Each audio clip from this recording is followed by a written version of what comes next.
Hello बच्चों, सो हम electricity chapter पढ़ रहे हैं और अभी तक हमने उसके बारे में चार्ज पढ़ा, करंट, पोटेंशियल डिफरेंस और इससे प्रीवियस लेक्चर में हमने ओम्स लॉ के बारे में पढ़ा और सर्किट डायग्राम। ठीक है, ओम्स लॉ में हमने रेजिस्टेंस पढ़ा था ना, तो आइए देखते हैं वो जो रेजिस्टेंस है वो किन चीजों पर डिपेंड करता है। ठीक है, on what factors the resistance of the conductor depend. So first is resistance increases with increase in length of conductor। तो रेजिस्टेंस लेंथ ऑफ कंडक्टर पे डिपेंड करता है। ठीक है, सपोज वायर है तो वायर की लेंथ पे डिपेंड करता है। ठीक है, सेकंड किस पे डिपेंड करता है, रेजिस्टेंस डिक्रीजेस with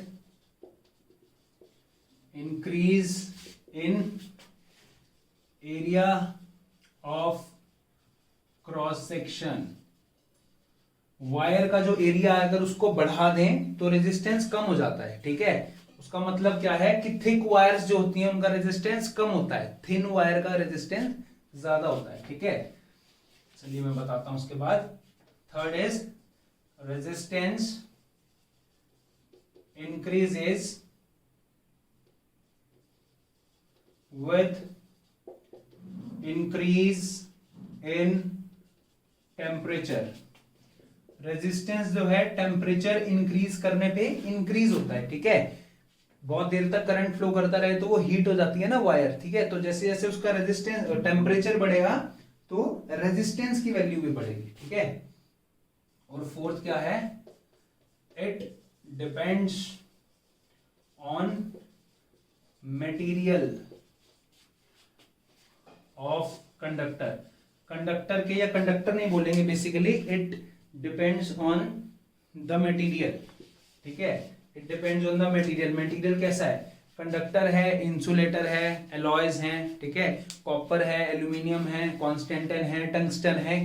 कैसा मटेरियल है उसके डिपेंड से हम उस पे क्या डिपेंड करता है, रेजिस्टेंस की वैल्यू डिपेंड करती है। ठीक है, एक बार दोबारा बताता हूं, रेजिस्टेंस क्या होता है, लेंथ पे डिपेंड करता है। So R is directly proportional to L. जितना लेंथ है वायर की, कंडक्टर की, उतना क्या है, उतना ज्यादा क्या होगा, रेजिस्टेंस। ठीक है, सेकंड क्या है, जैसे area of cross section increase करता है, रेजिस्टेंस डिक्रीज करता है, तो क्या होगा, इनवर्सली प्रोपोर्शनल होगा। तो रेजिस्टेंस एरिया के वायर के इनवर्सली प्रोपोर्शनल होता है। ठीक है, जैसे कि हमारे पास थिक वायर है, थिक वायर मतलब एरिया ज्यादा। ठीक है, सपोज ये मेरे पास क्या है, थिक वायर है, थिक वायर का एरिया ज्यादा है, area more, so R is less. ठीक है, थिन वायर है, थिन वायर मतलब कंपैरेटिवली देखो उससे कम एरिया है इसका, थिन वायर है, लेंथ तो सेम है, लेंथ नहीं चेंज करी मैंने। ठीक है, एरिया क्या होगा इसका, कम होगा, और रेजिस्टेंस क्या होगा उसका, ज्यादा होगा। ठीक, तो रेजिस्टेंस एरिया की क्या है, इनवर्सली प्रोपोर्शनल है, एरिया बढ़ता है तो रेजिस्टेंस कम होता है। और रेजिस्टेंस जो है टेम्परेचर इंक्रीज करने पे भी इंक्रीज करता है। बेटा ये 1 मार्क क्वेश्चन में जनरली पूछते हैं टेम्परेचर वाला। ठीक है, और इसके ऊपर तो न्यूमेरिकल ही आता है, मैं आपको कराता हूँ। ठीक है, और रेजिस्ट किस पे डिपेंड करता है, मटेरियल पे डिपेंड करता है। ठीक, समझ आ गया, इन 4 फैक्टर्स पे रेजिस्टेंस क्या करता है, हमारा डिपेंड करता है। ठीक, depends on the length of conductor, depends on the area, depends on the temperature and depends on the material. ठीक है, अब हमने इसके बाद अगर मैं इसको यहां रेजिस्टेंस को दोनों को क्लब करूं L अपॉन में A। ठीक है, resistance directly proportional to L, inversely proportional to A। जब मैं प्रोपोर्शनैलिटी कांस्टेंट हटाऊंगा तो मेरे पास कुछ कांस्टेंट आ जाता है ऐसे, रो, इसको बोलते हैं हम रो। आपके लिए नया वर्ड होगा रो, RHO, रो बोलते हैं, इस सिंबल को रो बोलते हैं। ठीक है, और इस सिंबल का नाम है रेसिस्टिविटी। ठीक है, वो R क्या है, रेजिस्टेंस, ये क्या है, रेसिस्टिविटी है। ठीक है, R क्या है, resistance, this rho is resistivity, R is resistance, this rho is resistivity. ये जो कांस्टेंट ऑफ प्रोपोर्शनैलिटी आया ये क्या है, रेजिस्टिविटी। तो हम आगे रेजिस्टिविटी के बारे में पढ़ते हैं, रेजिस्टिविटी क्या है। तो R का फॉर्मूला आ गया रेजिस्टेंस का, रो L अपॉन A। ठीक है, आर का फॉर्मूला क्या आ गया, याद रखना है, what is my resistance, R is rho L. अब देखिए रो एल किसी बुक में आपको कैपिटल में मिलेगा, किसी बुक में आपको स्मॉल मिलेगा, कोई प्रॉब्लम नहीं, ठीक है। R is equal to resistivity into length into area. So resistivity के बारे में देखते हैं, व्हाट इज रेजिस्टिविटी। तो रेजिस्टिविटी देखते हैं, रेजिस्टिविटी क्या होता है। हमने पढ़ा R is directly proportional to L। जैसे जैसे लेंथ इंक्रीज होती है, लेंथ R इंक्रीज होता है, एरिया डिक्रीज होता है, R इंक्रीज होता है, ठीक है। और जब इसका प्रोपोर्शनैलिटी कांस्टेंट हटाएंगे तो मेरे पास आ गया रो L अपॉन A। ये आ गया ना, this rho is my, this is resistivity, ठीक है। ये रो क्या है, रेजिस्टिविटी। और इसका अगर मैं रो को एक साइड रखूं तो ये क्या आ जाएगा, R A अपॉन L, ठीक है, R A अपॉन L, ये आ गया। अब मैं अगर लेंथ को, वायर की लेंथ है, लेंथ ऑफ वायर, इसको मैं ले लूं 1 मीटर, ठीक है, और एरिया को ले लूं 1 मीटर स्क्वायर, ठीक है। इन दोनों को 1 1 रख दूं तो रो क्या आ जाएगा, रो रेजिस्टेंस के इक्वल आ जाएगा, ठीक है, रो रेजिस्टेंस के इक्वल आ जाएगा। तो वैसे ही हमने अगर रेजिस्टिविटी का फॉर्मूला डेफिनेशन लिखनी है तो कैसे लिखेंगे, resistivity is equal to resistance of conductor, एक कंडक्टर के रेजिस्टेंस के इक्वल है when length of conductor is 1 metre and area of cross section is 1 metre square, ठीक है। जब लेंथ कितनी है कंडक्टर की 1 मीटर और एरिया कितना है 1 मीटर स्क्वायर, तो रेजिस्टिविटी किसके इक्वल होगी, रेजिस्टेंस के इक्वल होगी, ठीक है। रेजिस्टिविटी किसके इक्वल होगी, हमारी रेजिस्टेंस के इक्वल होगी, ठीक। तो जो रेजिस्टिविटी है बेसिकली वो किस चीज पे डिपेंड करती है, वो बेटा मटेरियल पे डिपेंड करती है। हर मटेरियल की अपनी रेजिस्टिविटी होती है, ठीक है, हर मटेरियल की अपनी, देखो रेजिस्टिविटी है प्योरली मटेरियल पे डिपेंड करती है, ठीक है। एरिया, हर मटेरियल का अपना एरिया हो सकता है, अपनी लेंथ हो सकती है, और ये क्या है, रेजिस्टेंस, ठीक है। सो रेजिस्टिविटी प्योरली मटेरियल पे डिपेंड करती है। रेजिस्टिविटी की यूनिट बताओ, SI यूनिट क्या है रेजिस्टिविटी की, बहुत इजीली कैलकुलेट कर सकते हैं, जैसे हमने डेफिनेशन किया। रेजिस्टिविटी की यूनिट क्या होगी, रेजिस्टेंस किसमें है, ओम में, सबको पता है। एरिया मीटर स्क्वायर में, लेंथ मीटर में, तो 1 मीटर से 1 मीटर कैंसिल हो जाएगा यहाँ पर, ठीक है। तो कितना आएगा, ओम मीटर, ठीक है। इसको हम ऐसे भी लिखते हैं, ओम मीटर, ठीक है, या ओम मीटर। ओम का सिंबल आपको पता है, मीटर का पता है, तो SI यूनिट क्या होगी रेजिस्टिविटी की, ओम मीटर, ठीक है। So this is about resistivity. हमने रेजिस्टिविटी पढ़ा, उसकी रेजिस्टिविटी की डेफिनेशन की बात करी कि रेजिस्टिविटी रेजिस्टेंस के इक्वल है, न्यूमेरिकली इक्वल है कब, जब लेंथ 1 मीटर हो वायर की, या कंडक्टर बोल सकते हैं कंडक्टर की, और एरिया कितना हो 1 मीटर स्क्वायर। और रेजिस्टिविटी का फॉर्मूला क्या है हमारे पास, रेजिस्टिविटी की SI यूनिट क्या है, SI unit of resistivity is ohm metre, ठीक है। SI यूनिट रेजिस्टिविटी की क्या है हमारे पास, ओम मीटर। अब कुछ मैं आपको क्वेश्चंस की फॉर्म में थोड़ा सा थ्योरी बताता हूं जो आपके एग्जाम में आता है कि डिफरेंट मटेरियल्स की डिफरेंट रेजिस्टिविटी होती है, उसमें कैसे आपसे पूछा जाता है। No these are some important facts on which question will definitely ask in your exam. जरूर क्वेश्चन आता है इसमें एग्जाम में आपके CBSE में, इन जो मैं ये नोट बता रहा हूँ इन नोट्स पे, ठीक है। क्या नोट करना है, एक तो ये चीज, मेटल्स और एलॉयज की रेजिस्टिविटी जो है वो कम होती है, किससे कम होती है, इंसुलेटर से, ठीक है।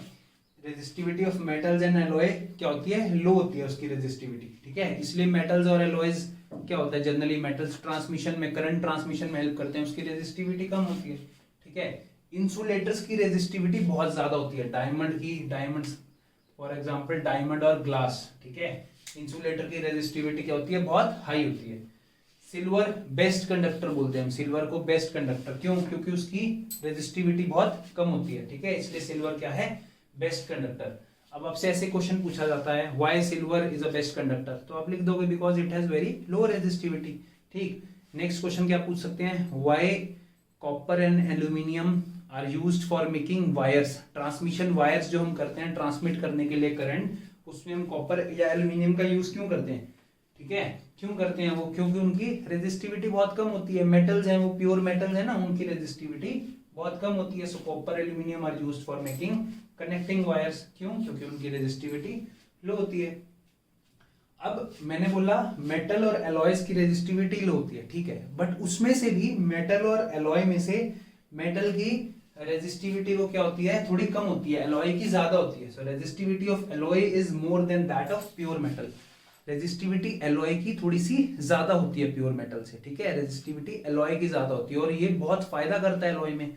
फायदा कैसे करता है, आपके घर में इलेक्ट्रिक आयरन होगी जिससे आप कपड़े प्रेस करते हैं, ठीक है, इलेक्ट्रिक आयरन होगी, टोस्टर होगा, ठीक, या बल्ब में फिलामेंट होता है, ठीक है, येलो कलर का बल्ब होता है ना, उसमें फिलामेंट ग्लो करता है, वो सब क्या होता है, जो फिलामेंट का मटेरियल होता है टंगस्टन, उसको हम टंगस्टन बोलते हैं, ठीक है। या इलेक्ट्रिक आयरन में जो होता है जो हीट प्रोवाइड करता है, या इलेक्ट्रिक तंदूर होते हैं, इलेक्ट्रिक ओवन्स होते हैं जिसमें रॉड की मदद से हीट होती है, माइक्रोवेव नहीं, जो ओवन होते हैं जो जिसमें हीटिंग एलिमेंट होता है, ठीक है, जो कि हीट करता है, या हीटर, वो किस पे बना होता है, निक्रोम का बना होता है। निक्रोम क्या है बेटा, एक एलॉय है, निक्रोम एक एलॉय है, प्योर मेटल नहीं है, ठीक है।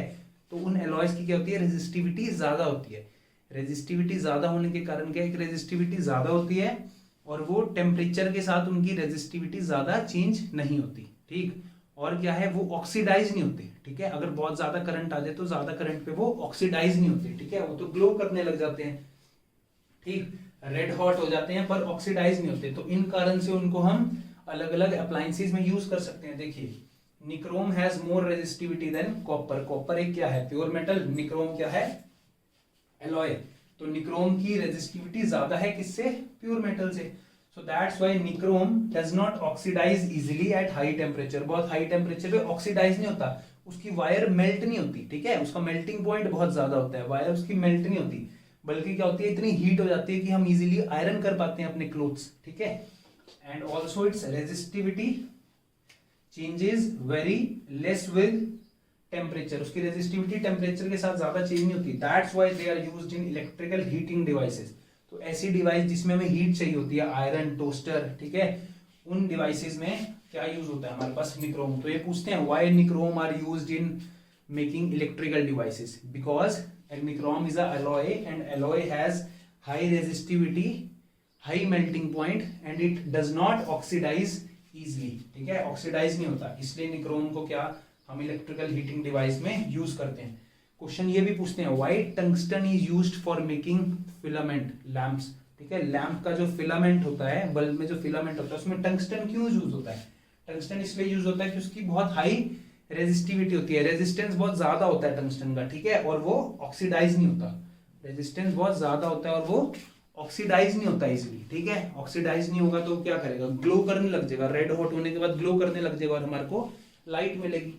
तो ये कुछ इंपॉर्टेंट फैक्ट्स हैं जिनके ऊपर आपको डायरेक्टली क्वेश्चन आते हैं, why nichrome is used for electrical heating devices, why tungsten is used for filament, why alloys are used for making electrical heating devices. तो इसमें क्या लिखना है, एलॉयज की रेजिस्टिविटी ज्यादा होती है। कॉपर एल्यूमिनियम कनेक्टिंग वायर्स में यूज क्यों होते हैं, ये जो कॉपर एल्यूमिनियम है ये कनेक्टिंग वायर्स में यूज क्यों होते हैं, बिकॉज ऑफ लो रेसिस्टिविटी, ठीक है, इसकी रेसिस्टिविटी क्या होती है, बहुत लो होती है। So these are some important facts about resistivity. अब बेटा हमने रेजिस्टेंस पढ़ लिया, रेजिस्टिविटी पढ़ लिया, इसके ऊपर CBSE में आने वाले क्वेश्चंस जो अब न्यूमेरिकल्स आते हैं, इसके ऊपर कंसेप्चुअल क्वेश्चंस आते हैं, आइए उसकी बात करते हैं, किस तरह के न्यूमेरिकल्स आपसे पूछे जाते हैं। बेटा देखिए अभी तक हमने जितना भी पढ़ा है इस चैप्टर में, एक बार उसको रिवाइज कर लेते हैं, उसके फॉर्मूलाज को जिसके ऊपर आपसे क्वेश्चन पूछा जा सकता है। I equal to Q by T पढ़ा था हमने, करंट क्या होता है, चार्ज पर यूनिट टाइम, ठीक है। अब आप में इसमें से कोई दो वैल्यूज दी हो सकती हैं, आप तीसरी वैल्यू निकाल सकते हो इजीली। आपको याद रखना है चार्ज किस में होता है, चार्ज कूलम में होता है, करंट सेकंड में होता है, और टाइम सेकंड में होता है, और करंट किस में होता है, एम्पियर में। तो यूनिट लिखनी याद रखनी है जब भी आप न्यूमेरिकल करेंगे, ठीक है। सेकंड हमने पोटेंशियल डिफरेंस पढ़ा था, पोटेंशियल क्या होता है, वर्क डन जूल में, कूलम में, ठीक है। तो जूल पर कूलम कितना हो गया, वोल्टेज, और वोल्टेज किस में आती है, या फिर हम लिखेंगे वोल्ट में। तो एक ये फॉर्मूला पढ़ा था, ठीक है। थर्ड क्या पढ़ा था, Ohm's law, V by I equal to R, very important relation. ये वोल्ट में, ये एम्पियर में, और रेजिस्टेंस को हम किस में मेजर करते हैं, ओम में, ठीक है। तो इसके ऊपर क्वेश्चन आ सकता है, मैं कराता हूँ इसके ऊपर क्वेश्चन, ठीक है। आपसे question R equal to rho L by A वाले फॉर्मूले पे पूछ सकते हैं। अब ये जो है इसमें दो तरह से क्वेश्चन पूछ सकते हैं, या तो आपको L और A की वैल्यू पुट नहीं करनी होगी, कुछ चेंजेस दिया होगा कि सपोज लेंथ इतने टाइम्स चेंज होगी तो रेजिस्टेंस कैसे चेंज होगा, ठीक है। अगर एरिया सेम रहा, सपोज एरिया चेंज हो गया तो रेजिस्टेंस कैसे चेंज होगा, या एक क्वेश्चन ऐसा दे दिया आपको लेंथ और एरिया दोनों चेंज हो गए तो बताओ रेजिस्टेंस कैसे आ रहा है, ठीक है। या अगर आपको न्यूमेरिकल दे देंगे तो आपको एरिया पता होना चाहिए। अगर डायमीटर दिया है वायर का तो उसका एरिया क्या होगा, पाई डी स्क्वायर बाय 4, ठीक है, या फिर पाई आर स्क्वायर, ठीक है ना। अगर रेडियस दिया होगा तो पाई आर स्क्वायर एरिया या पाई डी स्क्वायर बाय 4, वो वैल्यू आप एरिया में डाल सकते हो। जनरली आपसे जो क्वेश्चन पूछे जाते हैं इसमें वो इस तरह के क्वेश्चन पूछे जाते हैं। तो आइए देखते हैं बेटा इसमें कैसे सॉल्व करेंगे, ठीक है। बहुत ईजी है, ध्यान से समझिएगा। सपोज पहले ये क्वेश्चन करते हैं, if current of 5 ampere flows through conductor then when 240 volt is applied then what is the value of R. तो उन्होंने क्या दिया, पहले जो दिया वो हम लिख लेते हैं, ठीक है। जैसे कि हमने प्रीवियस चैप्टर में न्यूमेरिकल्स करा था, मिरर फॉर्मूला लेंस फॉर्मूला का किया था ना, ऐसे हम इसमें लिख लेते हैं। न्यूमेरिकल एक बेटा उसमें से आता है, मिरर फॉर्मूला लेंस फॉर्मूला से न्यूमेरिकल आता है, न्यूमेरिकल यहाँ से आता है, ठीक। करंट कितना दिया हुआ है हमारे को, 5 एम्पियर करंट दिया हुआ है। जब ये देखो आपको समझना है ना क्वेश्चन में कि कितनी वोल्टेज क्या दिया हुआ है इसमें, 240 वोल्ट, तो वोल्ट दिया हुआ ना उसकी यूनिट देख लिया करो। एम्पियर दिया हुआ है, एम्पियर दिया हुआ है मतलब करंट दिया हुआ है। 240 वोल्ट, 240 वोल्ट दिया हुआ है मतलब क्या दिया होगा, वोल्टेज दिया होगा, वोल्टेज दिया होगा 240 वोल्ट, ठीक है। तो V और I की वैल्यू दे रखी है, आपको निकालना क्या, what is the resistance. Very easy, क्या लगाएंगे, ये लगाएंगे Ohm's law, very important relation, V by I equal to R. आपको R निकालना है, V भी दिया हुआ है I भी दिया हुआ है, ठीक है। मेरे साथ साथ करिए इसे अपने नोटबुक में। V कितना है 240, I कितना है 5 एम्पियर, तो कितना आ जाएगा, R कितना आ जाएगा 5 240 48, ठीक है। इसको हम कैंसिल करेंगे, 5 4 द 20 4 5 8 द 40 48 ओम। तो रेजिस्टेंस की वैल्यू कितनी आ गई 48, और यूनिट क्या है ओम, यूनिट लिखना नहीं बोलना। तो इस तरह का आपके पास न्यूमेरिकल आ सकता है, ठीक है। V और I की वैल्यू दी होगी। या फिर डिफिकल्ट से डिफिकल्ट न्यूमेरिकल क्या आ सकता है, R equal to rho L by A वाले फॉर्मूला पे, R equal to rho L by A वाले फॉर्मूला पे। आइए देखते हैं ये यहाँ पर, a wire of given material having length L and area A has the resistance 4 ohm, ठीक है। एक वायर है जिसकी लेंथ L है, रेजिस्टेंस एरिया A है, और उसका रेजिस्टेंस कितना दिया हुआ है 4 ohm दिया हुआ है। What would be the resistance if the length becomes L by 2 and area becomes 2A, ठीक है, जो मैं आपको बता रहा था। आप न्यू रेजिस्टेंस बताइए जब लेंथ क्या होगी, डबल होगी, और एरिया कितना हो गया, सॉरी लेंथ हाफ होगी और एरिया कितना हो गया, डबल। बेटा इन्होंने कोई मटेरियल की बात नहीं की, दैट मींस क्या है, रेजिस्टिविटी मेरी सेम है। इस फॉर्मूला में ये जो मैंने फॉर्मूला है, मेरे पास ये फॉर्मूला है, सबसे पहले तो ये फॉर्मूला लिख लेंगे, ठीक है। इसमें रेजिस्टिविटी सेम है तो मुझे उससे कुछ मतलब नहीं है, ठीक। अब जब चेंज दिया होता है तो आप ऐसे कर सकते हो, एक R ओल्ड लिख लो, R ओल्ड है, ठीक है, या R1 R2 से लिखना है तो R1 लिख लो 111, ठीक है, और R2 लिख लो रो 2 L2 एंड A2, ठीक है। दो वैल्यूज दी आपको। सपोज आपको पहले क्या दिया हुआ है, R1 रो 1 L1 E1 की ऐसा रेजिस्टेंस है जिसका लेंथ क्या है L, तो L1 की जगह आप क्या लिख सकते हो, ये रो है सपोज रेजिस्टिविटी, ठीक है। L1 की जगह आप क्या लिख सकते हो, लेंथ कितना दिया हुआ है L और एरिया कितना दिया हुआ है A, और जो इसका रेजिस्टेंस है उसकी वैल्यू कितनी दी हुई है 4 ओम दी हुई है, ठीक है। ये दिया हुआ ना रो एल बाई और रेजिस्टेंस R1 की वैल्यू कितनी दी हुई है 4 ओम दिया हुआ है, ठीक है। ऐसा भी हो सकता है कि यहाँ सिंपली R1 लिख दे कि उसकी वैल्यू R है, तो आप रेजिस्टेंस चेंज बताओ जिसकी वैल्यू कितना हुआ, ठीक। यहाँ दिया हुआ है 4 ओम। अब R2 बताना है आपने, R2 में अब उन्होंने कहा दूसरे में जब क्या हुआ, वायर की लेंथ डबल कर दी, रेजिस्टिविटी तो सेम है, सपोज पहले रो थी अब भी रो है, तो रो 2 की वैल्यू कितनी होगी, रो होगी, ठीक है। रेजिस्टिविटी सेम है, लेंथ L2, लेंथ कितनी कर दी L/2 कर दी, लेंथ कितनी कर दी L/2 कर दी, ठीक है। और एरिया कितना कर दिया, एरिया क्या कर दिया, जो A2 है मेरा, एरिया कितना कर दिया 2A कर दिया, ठीक। तो मैंने सेकेंड टाइम लिख लिया उसको, जो उन्होंने L/2 करा, तो L2 की जगह L/2 और एरिया कितना है 2 है। इसको मैं सॉल्व करूंगा तो कितना आ जाएगा, रो L/2 4a आ जाएगा, इतना आ जाएगा ना। R2 की वैल्यू कितनी आ जाएगी, रो L/4 है, ठीक है। इसको फर्दर सोल्व करूंगा, R2 मेरे पास कितना आ गया, रो L/4a। अब जो मेरे पास ये है रो Ly, ये क्या है, ये तो मेरा वैल्यू दिया हुआ था, कितना दिया हुआ था, 4 ओम दिया हुआ था, ठीक है। तो R2 इसकी वैल्यू क्या हुई थी, 4 ओम दी हुई थी, और नीचे क्या है मेरे पास 4 बचा, तो ये कितना आ गया 1 ओम। तो जो नया रेजिस्टेंस आया मेरे पास उसकी वैल्यू बतानी थी हमने, what would be the new resistance, उसकी वैल्यू कितनी आई 1 ओम, ठीक है। इससे आपको ये भी पता चलता है कि लेंथ और एरिया चेंज करने पे रेजिस्टेंस की वैल्यू चेंज हो रही है, ठीक है। तो इस तरह का न्यूमेरिकल आपसे पूछा जाता है, जहां लेंथ चेंज हो रही है, रेजिस्टेंस चेंज हो रहा है, तो आपका एरिया और लेंथ और एरिया चेंज हो रहा है तो आपका रेजिस्टेंस चेंज होगा, ठीक है। या फिर आपको V और I दिया होगा, R निकालना होगा ओम्स लॉ से, कोई भी दो चीज दी होंगी, V और R दिया होगा तो करंट निकालना होगा, V और I दिया होगा तो रेजिस्टेंस निकालना होगा, ठीक है। सो इन फॉर्मूलाज पे आपको क्वेश्चन आएंगे। एक और तरह का हम क्वेश्चन करके देखते हैं। आइए हम नेक्स्ट न्यूमेरिकल देखते हैं। ये नेक्स्ट न्यूमेरिकल से आपको सब क्लियर हो जाएगा, और इस तरह का न्यूमेरिकल भी जनरली एग्जाम में पूछा जाता है, ठीक है। ये न्यूमेरिकल क्या है, if the conductor has resistance R and length L, area A। ये मैंने अपने आप क्वेश्चन बनाया, आपको मिल जाएगा ऐसा क्वेश्चन बुक में या इससे रिलेटेड। तो एक मेरे पास कंडक्टर है जिसका रेजिस्टेंस R है, जिसकी लेंथ L है, जिसका एरिया क्या है A है, ठीक है। एक तरह का कंडक्टर है तो उसकी रेजिस्टिविटी तो वही होगी रो, रेजिस्टिविटी चेंज की तो बात ही नहीं करी मैंने, ठीक है। उसकी लेंथ L है, उसका एरिया A है, और उसका रेजिस्टेंस कितना है R, ठीक, ये मुझे गिवन है। What happens to the resistance, resistance पे क्या फर्क पड़ेगा, उसके ऊपर मैंने 4 क्वेश्चंस लिखे हैं, तो ये 1 बाय 1 सॉल्व करते हैं उसको। If length is doubled and area is same, question क्या आ सकता है, आपको जरूरी नहीं है ये चारों पार्ट आए, सपोज यही इतना ही क्वेश्चन है, ये 2 3 4 नहीं है कि रेजिस्टेंस पे क्या फर्क पड़ेगा अगर मैं लेंथ को डबल कर दूं पर एरिया सेम रहे, ठीक है। तो बहुत इजीली कर सकते हो, R न्यू, ये R ओल्ड है सपोज, ठीक है, ओल्ड रेजिस्टेंस जो मैं दिया हुआ था क्वेश्चन में, R न्यू रेजिस्टेंस क्या है, जब हम लेंथ को डबल करते हैं तो लेंथ कितना हो गया 2L, ठीक, एरिया सेम है जो पहले था। आप इसको ऐसे भी लिख सकते हो, अगर आपको 1 बाय 1 स्टेप लिखना है, जैसे मैंने लास्ट क्वेश्चन में बताया, R न्यू क्या हो जाएगा, रो तो सेम है resistance, L new, new length upon area new, ठीक है, न्यू एरिया, यही है ना, न्यू रेजिस्टेंस की वैल्यू पता चल जाएगी। अब उन्होंने फर्स्ट क्वेश्चन में क्या बोला, 1 बाय 1 सॉल्व करते हैं। फर्स्ट क्वेश्चन में बोला लेंथ डबल, तो L न्यू कितनी होगी, डबल होगी, जो पुरानी लेंथ थी उसकी डबल है न्यू लेंथ। एरिया क्या है, न्यू एरिया कितना है, सेम है जो मेरे पास पुराना एरिया था, ठीक है।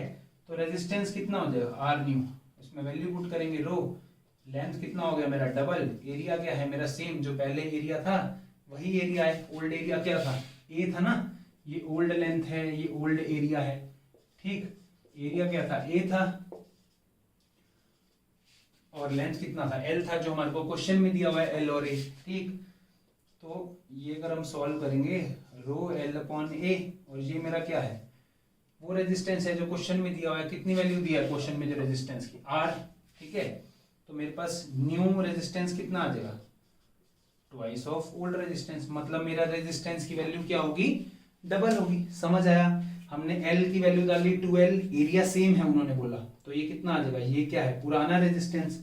इससे प्रीवियस क्वेश्चन में मैंने आपको बताया रेजिस्टेंस की वैल्यू दी थी 4 ओम, ठीक है, दी हुई थी ना, तो यहाँ 4 डालूंगा तो 4 टू द 8, तो नई रेजिस्टेंस की वैल्यू कितनी हो जाएगी 8 ओम हो जाएगी। ये एक जर्नल क्वेश्चन है आपका कि नई रेजिस्टेंस की वैल्यू कितनी हो जाएगी, ट्वाइस हो जाएगी, ठीक है। तो ये तो हमारा फर्स्ट पार्ट का आंसर हो गया, जब लेंथ हमारी डबल थी। नेक्स्ट पार्ट क्या है, नेक्स्ट पार्ट में दिया हुआ है अगर एरिया हाफ हो जाए और लेंथ सेम रहे, ध्यान रखना है लेंथ और एरिया दोनों में क्या चेंज आ रहा है, ठीक है। अब इसको मैं डायरेक्ट कर सकता हूं, मेरा न्यू R कितना है, रो, लेंथ सेम है तो लेंथ तो L ही है जैसे ओल्ड पे थी, एरिया हाफ हो गया, एरिया कितना हो जाएगा A/2 हो जाएगा, ठीक है। यहाँ डबल भी हो सकता है क्वेश्चन में, कोई प्रॉब्लम नहीं है, मैं आपको हाफ से करा रहा हूँ, ये 2 ऊपर चला जाएगा, 2 rho L upon A equal to 2, और रो L अपॉन A क्या है पुराने वाला रेजिस्टेंस R, तो इसमें भी मेरा यही आ गया, जो नया रेजिस्टेंस है वो कितना है twice of old resistance, twice हो गया, डबल्ड हो गया, ठीक है। अगर आपका एरिया डबल हो जाता, क्वेश्चन में ऐसे दिया होता है if area is doubled and length is same, तो यहाँ 2a आता, तो r कितना हो जाता, r/2 हो जाता ना, ठीक है। वो आपको जैसे क्वेश्चन दिया हुआ है उसकी नेचर के हिसाब से करना है। अब ये तो है जब आपको एरिया और लेंथ डायरेक्ट बता दिया। अब है इंपॉर्टेंट क्वेश्चन जो आपको याद रखना है, if we stretch the wire to double its length. अगर मेरे पास कोई वायर थी, ये मेरे पास वायर थी सपोज एल लेंथ की, ठीक है, एल लेंथ की थी, इसको मैंने स्ट्रेच कर दिया, उसको खींच दिया वायर को, और उसकी लेंथ डबल होगी, उसको खींच दिया तो उसकी लेंथ कितनी होगी, डबल होगी, 2l होगी। अब ये वायर अपने आप तो खींच, हमने उसको स्ट्रेच किया तो उसका मटेरियल तो वही रहा ना, वायर लंबी होगी तो कहां से आया मटेरियल, उसको पतली होगी वायर। सपोज ये मार्कर है, ठीक है, एल लेंथ का, इसको मैं खींचूंगा तो इसका मटेरियल क्या हो जाएगा, पतला हो जाएगा ना, खींचते हुए पतला हो जाएगा। मतलब क्या है, जब वायर का लेंथ डबल हो गया तो उसका एरिया कितना हो जाएगा, हाफ हो जाएगा अपने आप ही, ठीक है। क्यों, सपोज पहले वायर का एरिया इतना था, वायर की लेंथ डबल होगी, ठीक है, वायर की लेंथ तो कहां से जाएगी, एरिया से ही तो निकलेगा ना, तो एरिया कितना हो जाएगा उसका, हाफ हो जाएगा, पतला हो जाएगा, ठीक है, पतला हो जाएगा ना, ये थिक क्या है, थिन हो जाएगा। तो आपको क्वेश्चन में ऐसा एरिया का दिया नहीं, वहां पर ये दिया है if we stretch the wire, जब वायर को स्ट्रेच कर दिया to double its length, wire को स्ट्रेच किया, डबल लेंथ होगी तो एरिया कितना हो जाएगा, हाफ हो जाएगा ऑब्वियसली। ऐसा दिया होता क्वेश्चन में वायर की लेंथ 3 टाइम्स हो जाएगी, ठीक है, 3l हो जाएगी, तो एरिया कितना हो जाता, a/3 हो जाता, ठीक है, एरिया कितना हो जाता, उतना ही डिक्रीज हो जाएगा, क्योंकि वो लेंथ खींचेगी कैसे, उसके अंदर से मटेरियल किसको खींचेगा ना उसको। तो अब हमारे पास ये दोनों चीज आ गई, इसी चीज के लिए आपको ये क्वेश्चन कराया था मैंने। ये या तो डायरेक्टली क्वेश्चन में दिया होता है जैसे प्रीवियसली हमने ये किया है, डायरेक्ट नहीं दिया हुआ, stretch the wire to double its length, length दिया हुआ डबल हो गया, तो एरिया के बारे में नहीं बताया वो, तो एरिया को a नहीं लेना, एरिया को a/2 हाफ हो जाएगा एरिया, जब तक ये ना दिया हो कि एरिया सेम है। ऐसा भी क्वेश्चन अगर आए, if we stretch the wire to double its length but area is same, अगर ऐसा आ गया तो एक वायर थी l, एक और वायर थी l, मैंने इसको ज्वाइन कर दिया तो ये 2l हो गया, ये तो ज्वाइन की ना दो अलग अलग वायर, स्ट्रेच तो नहीं किया, तो इसमें एरिया में कोई फर्क नहीं पड़ेगा। एरिया अगर इसका भी ए था इसका भी ए था तो एरिया तो ए ही रहेगा ना, वायर का थिक तो उतना ही रहेगा, ठीक है। बट इस केस में हमने लेंथ को डबल किया तो एरिया कितना हो गया, हाफ। तो अब तो आप कर ही लेंगे, ये क्या है, रो, लेंथ कितना कर दिया डबल, एरिया कितना हो गया, हाफ, टू ऊपर चला जाएगा, कितना हो जाएगा, रो l/a, और ये क्या है मेरा प्रीवियस रेजिस्टेंस, तो नया रेजिस्टेंस कितना हो जाएगा, 4 टाइम्स हो जाएगा। बहुत इजी, बस ये चीज याद रखनी थी आपको, ये चीज देखना है, वायर को स्ट्रेच किया 2l, एरिया कितना हो जाएगा, हाफ। अगर ऐसा बोला दो वायर को ज्वाइन किया तो उसमें एरिया पे फर्क नहीं पड़ेगा, लेंथ डबल हो जाएगी, एरिया सेम रहेगा जब ज्वाइन किया, वो तो दो अलग अलग वायर है ना, ये दो वायर है, इनको ज्वाइन किया, इनका एरिया तो सेम है, ये एरिया तो सेम है ना इनका, ये चीज थिक तो सेम है उतना, लेंथ डबल हो गया, ठीक है, एक ही है मेरे पास, इसको मैं खींच रहा हूं तो उसका एरिया भी कम होगा, इतनी चीज ध्यान रखनी। अब fourth part, if we break the wire from middle and double its length, ये मेरे पास एक मार्कर है, इसको मैंने ब्रेक कर दिया और ब्रेक करके इसके ऊपर ही दूसरा कर दिया। अगर मैं आपको यहाँ दिखाऊं क्या है मेरे पास ये वायर है एल लेंथ की, मैंने इसको बीच में से ब्रेक कर दिया और इसके ऊपर ही लेंथ डबल कर दी, मतलब ये मेरे पास एक ये वायर आ गई, एक ये वायर होगी, तो उसकी लेंथ कितनी कर दी, हाफ कर दी, और एरिया कितना कर दिया, पर एरिया तो डबल हो गया ना, पहले इसका ये एरिया था ए, अब मैंने इसकी लेंथ हाफ कर दी और उसके ऊपर ही कर दिया, ये वाला इसके ऊपर आ गया, तो एरिया कितना हो गया, डबल हो गया, तो लेंथ तो हाफ होगी और एरिया 2 टाइम्स हो गया। इसका एरिया ए था, एरिया तो ये कितना हो गया, 2 टाइम्स हो गया एरिया, लेंथ कितना हो गया, हाफ हो गया, ठीक है, क्रॉस करके लेंथ हाफ हो गया। तो बस हमें ये दोनों पता लग गया, अब तो आप निकाल ही लोगे, न्यू रेजिस्टेंस कितना आ जाएगा, रो, लेंथ कितना है l/2, एरिया कितना है 2a, ये 2 डिनोमिनेटर में आएगा, कितना आ जाएगा 1/4 रो l/a, तो ये कितना हो जाएगा, रो l/a क्या है मेरा पुराना वाला r है तो r/4, so new resistance equal to 1/4 of old resistance, ठीक है। तो नया रेजिस्टेंस कैसे चेंज होगा, 1/4 टाइम्स, ठीक है, 4 से डिवाइड हो जाएगा। और अगर इनिशियली क्वेश्चन में r की वैल्यू दी होती, सपोज 8 ओम दिया होता है यहाँ r की जगह 8 ओम, तो यहाँ 8/4 आ जाता, सेम चीज है यहाँ 8, हम यहाँ पर इसकी जगह क्या डालते, 8 डालते, जैसे हमने प्रीवियस क्वेश्चन में किया। So this type of numerical will come in your CBSE exam. So this is all about today's lecture, we will start next lecture with the combination of these resistors. जो resistors पढ़ा उसके different combinations के बारे में पढ़ेंगे. So this is all about today's lecture. Thank you.